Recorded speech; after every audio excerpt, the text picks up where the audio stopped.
Hey, Hot Moms. Welcome back to another episode of the Hot Mom Life podcast.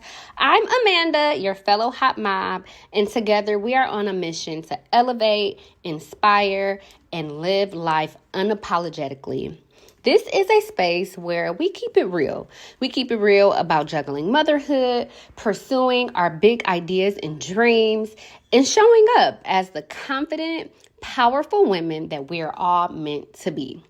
Now, being a hot mom isn't just about looking good, though, let's be honest, y'all, we do that too.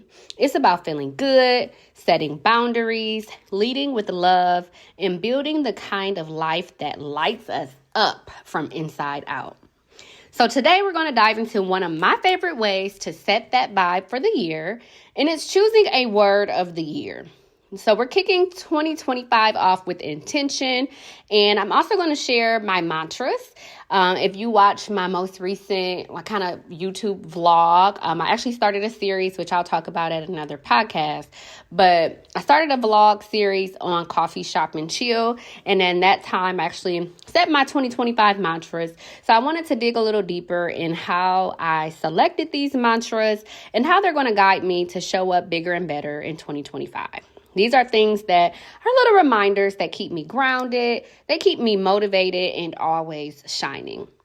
So grab your coffee. If you're a coffee girl like me, get a journal or even a glass of wine because, we need options as hot moms, and let's get into it.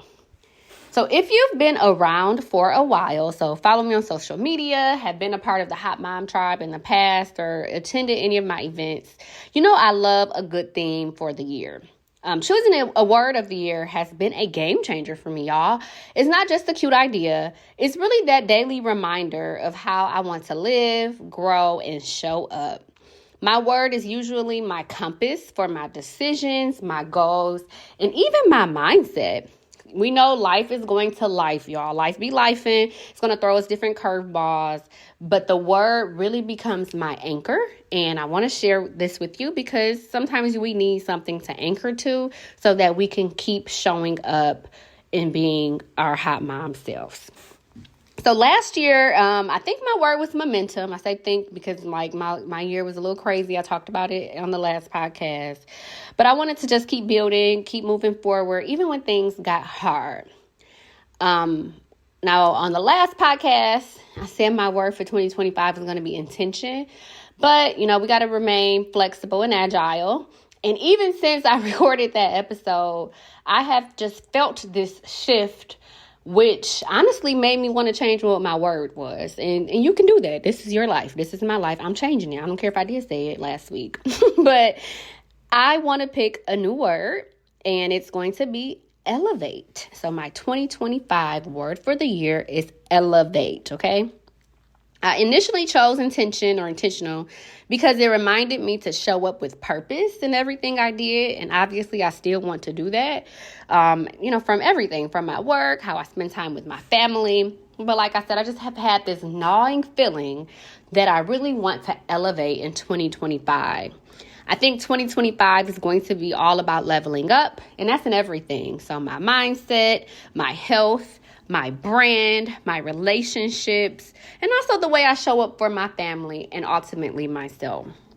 When I think about the word elevate, honestly, it's about refusing to shrink and instead stepping fully into the light I know I was meant to shine.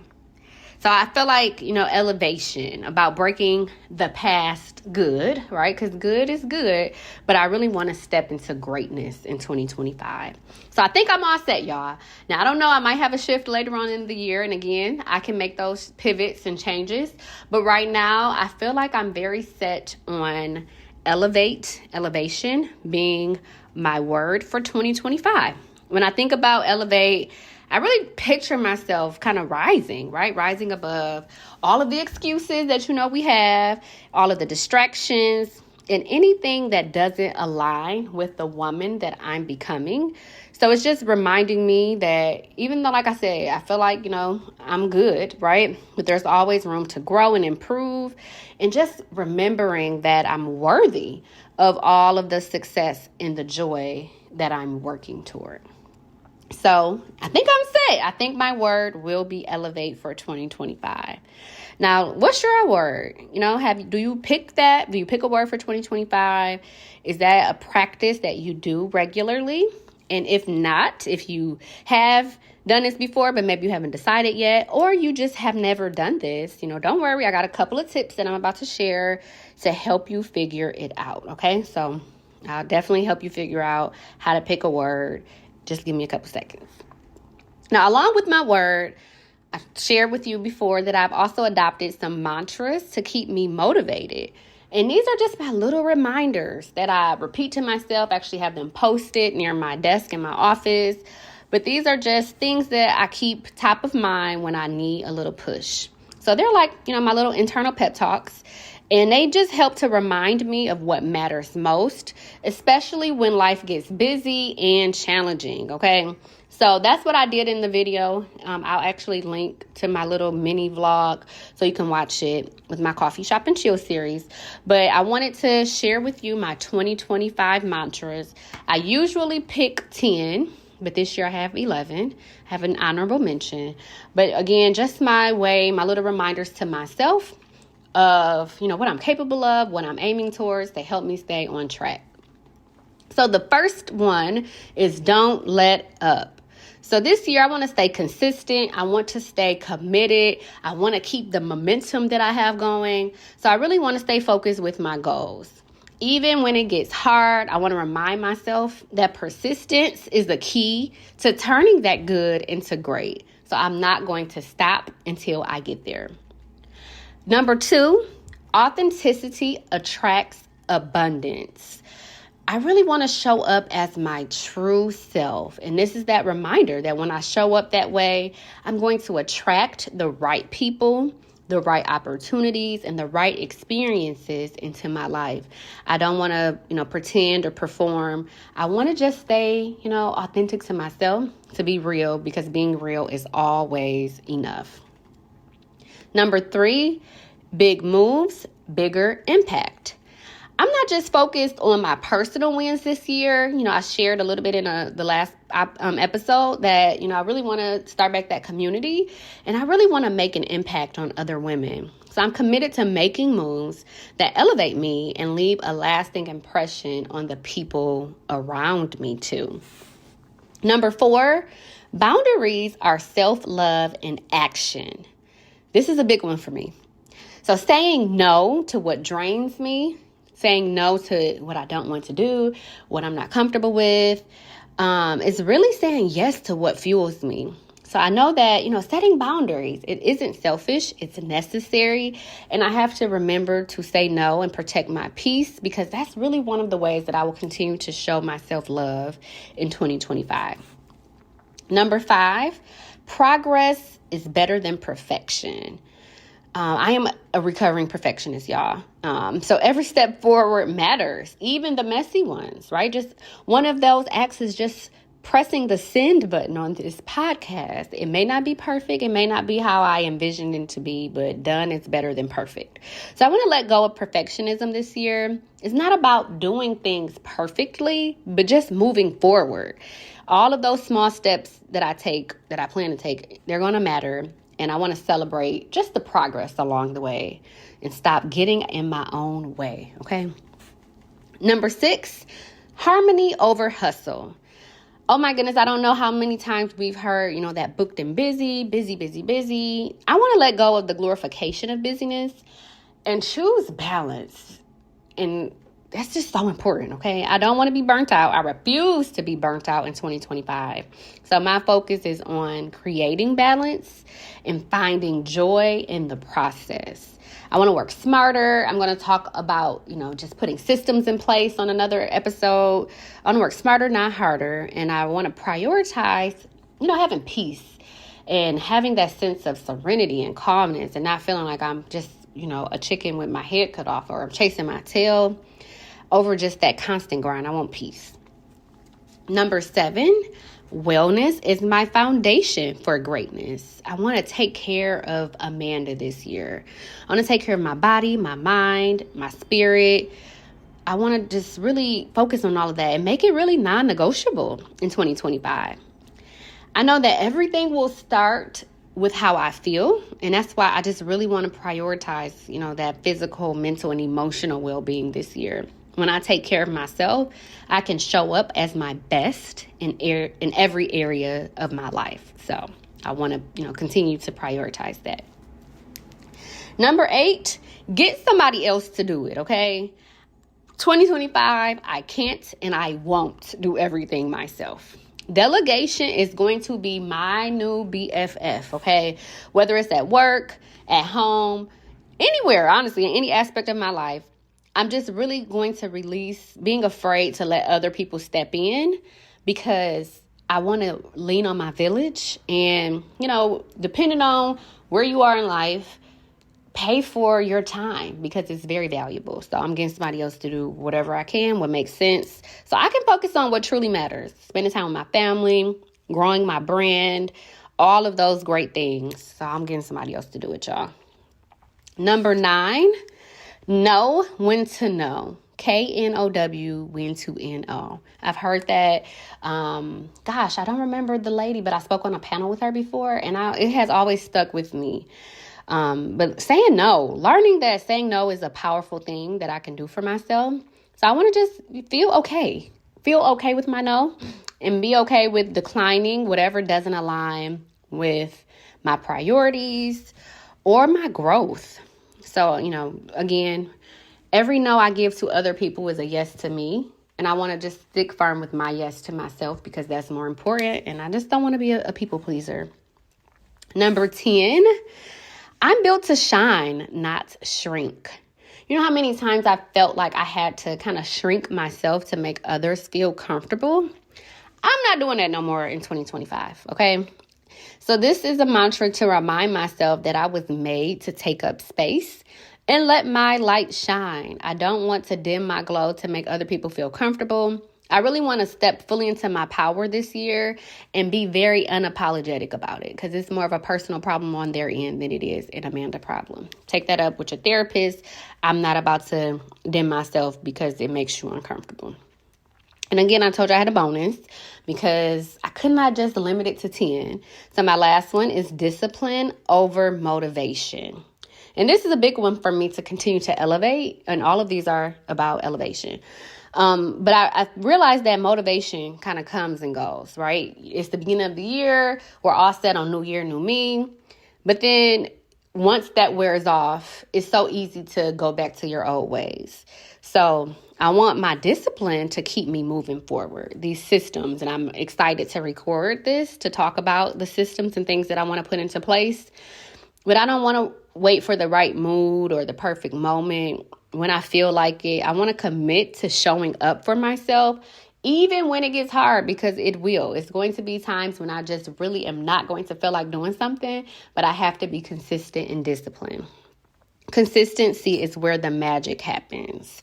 So I really want to just stay very disciplined in what I set out to do in 2025, and that's going to help me to elevate in all areas of my life. So those were my 10 plus 1, my bonus, but my 2025 mantras. These mantras are those guardrails. They're like my North Star. And these are, those internal things that I'll commit and continue saying to myself that will help me stay focused this year. And they really work hand in hand with my word. They're going to just help me stay focused and aligned throughout 2025. So I've shared my mantras. I've shared my word. So now I want to share with you how you can do the same. How can you choose your word? It's really just a very simple process. Like I said, I just kind of went to a coffee shop. I got real comfy. I play some music, I think, maybe, do what feels good to put you in the right mindset. But just make sure you have a clear mind. Take some time out, maybe 30 minutes to an hour. And just tune in with yourself. And it's a very simple process that I follow. First, I just reflect, right? Think about my previous year. And you can do this at any point in time. You don't have to pick it at the beginning of the year. As I said, I kind of might pivot, but this is where I'm at now. But think about, the past. If it's, you're listening to this at the beginning of the year, think about 2024. What worked? what didn't, and what areas do you want to improve in? What areas do you feel like you need to be locked in so that you can, become that best version of yourself? And then visualize it. Visualization is such a big thing.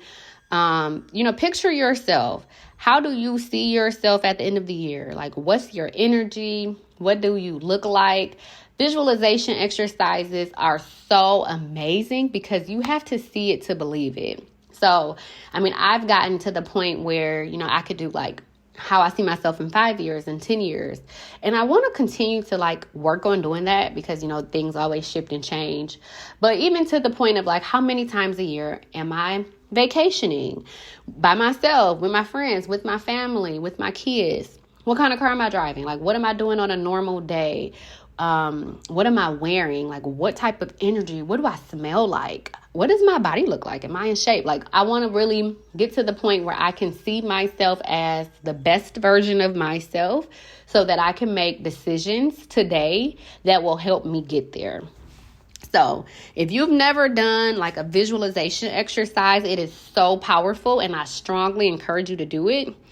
But that really just helps you like, okay, I know who I want to be. So like, how do I get there? And I promise it will help you, with the next step, which is brainstorming.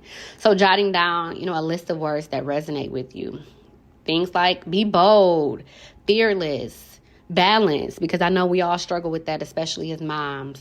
Growth, things like courage, focus, or even like me, elevation, elevate. But write down words that resonate with the person that you're becoming because you will be able to identify with it so much and it'll help you to stay focused. And then narrow it down, write all the things down initially. Don't think of things that will limit you. Write them all down, but then kind of revisit it and see what speaks to your soul. See what feels good for you. See what words are calling your name. And really trust that intuition in your gut of what makes sense. And then pick your word. Pick your word for the year.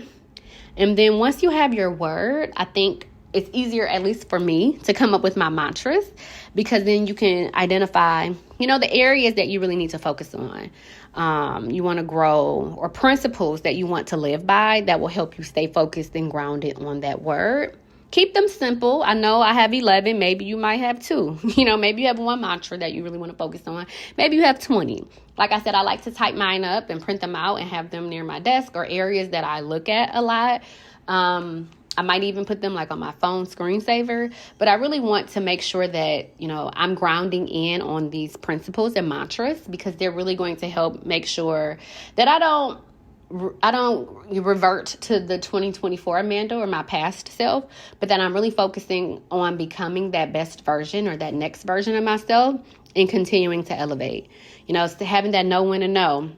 There might be times where, the old Amanda would move this way, but if I got that reminder that, nope, when I say yes to you, I'm standing on myself, that I can kind of stick to my guns so I can continue to elevate.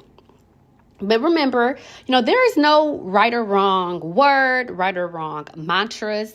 It's all about what feels good to you, what feels authentic, and what is inspiring to you. So, I hope that, you take some time. I love giving out homework, but take some time, maybe over the next week or so. January for me is a time of strategy. It's a time to like kind of see what feels authentic. So take some time this month. Like I feel like my new year starts in February because this year or this month rather is the time where I like to kind of identify and see what feels good to me. So I think I'm set on elevate. I don't know. It might shift again. So stay tuned. Look, make sure you're following me on social media because I might give an update. But, see what feels good and authentic to you. But I would love to hear it. Message me, share it here. I would love to hear it. So there you have it, hot mamas. I share my word, my mantras, how you can do the same if you want to choose a word. I hope that, listening to this has inspired you to think about taking some sort of similar exercise for 2025. Whatever works for you and feels good, like take what works, leave what doesn't. What I hope that you can do is, get clear. Whatever works for you to get clear on your vision and your values. so that you know, like 2025 is an opportunity for you to start strong and, dream big and accomplish everything that your heart is set out to do. But I do want, to challenge you to take some time to reflect. And again, share it with me. You can share it with me on Instagram, here on Substack. Send me an email, whatever. But I would love to keep the conversation going. I want you all to be powerful, right? This year is about showing up for yourself, staying committed, and taking action. So whether your word is elevate, if it's focus, if it's intention, whatever it is, let that be the fuel for your journey to become the best version of you. Thank you for spending a little time with your girl today. Don't forget to subscribe if you are not already subscribed to the podcast. Share it with your tribe. Share it with your community, with your girls, other hot moms that need to hear this type of positivity. Because I feel like all the podcasts are like gossip or a little raunchy. So if you're loving this type of vibe, share it with some people. Leave a review too. Reviews mean the world to me. Let me know what you want to hear. If this is kind of what your vibe is, if you're loving it, if you want some feedback, whatever it is, right? Talk to me. I love talking to y'all. So until next time, remember, you are built to shine, not shrink. And keep going. Keep going, y'all. Keep being hot moms because we got this. Talk soon.